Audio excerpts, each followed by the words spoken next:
Price Lord. இயேசுவின் நாமத்தினாலே உங்கள் ஒவ்வொருவரையும் டெய்லி மன்னான்கிற இந்த கர்த்தருடைய வசனத்தை தியானிக்கும்படி அன்போடு வரவேற்கிறேன். இன்றைக்கு கர்த்தர் உங்களோடு நிச்சயமாய் பேசுவார். இதுவரைக்கும் நீங்கள் இந்த யூடியூப் சேனலை சப்ஸ்கிரைப் பண்ணலை அப்படின்னா தயவு செய்து சப்ஸ்கிரைப் பண்ணுங்க. ஒவ்வொரு நாளும் கர்த்தருடைய வசனத்தை நீங்கள் அதை கேட்பதற்கு மிகவும் உதவியாக இருக்கும். உங்கள் நண்பர்களுக்கு, நீங்கள் அறிந்தவர்களுக்கு இந்த கர்த்தருடைய வசனத்தை ஷேர் பண்ணுங்க. நிச்சயமாய் கர்த்தர் உங்களை ஆசீர்வதிப்பார்.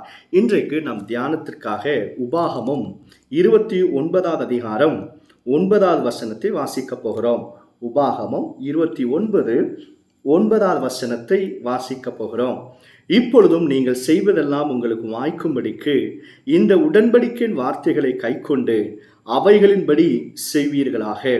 தேவனாகிய கர்த்தர் தம்முடைய ஜனங்களுக்கு ஒரு கட்டளை கொடுக்கிறார். என்ன அப்படின்னா, நான் சொன்ன வசனத்தை எல்லாம் நீங்க கேட்டு நடந்தீங்கன்னா நீங்க செய்கிற வேலையெல்லாம் வாய்க்கும் என்பதாக வேதத்தில் வாசிக்கிறோம்.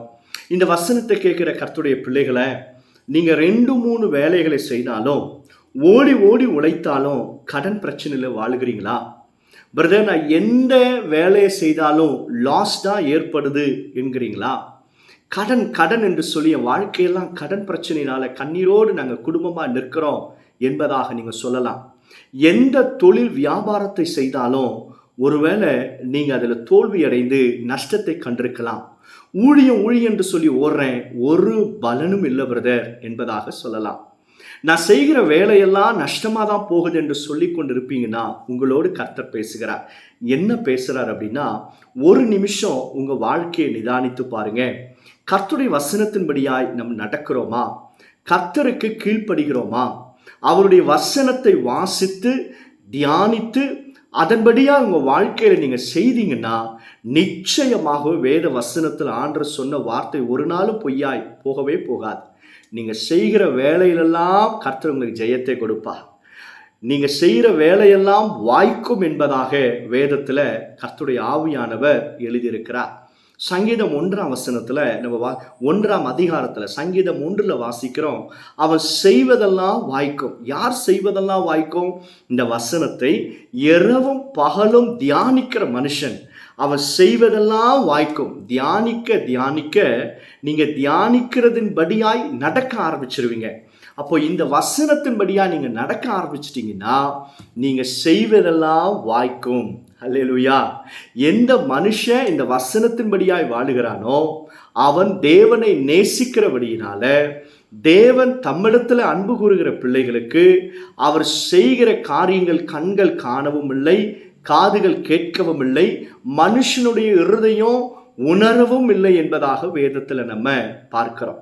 நீங்க என்ன செய்தாலும் கர்த்தர் அவைகளை வாய்க்க செய்வார். பாருங்க, தாவீது என்கிற ஒரு மனுஷன் இருந்தான்.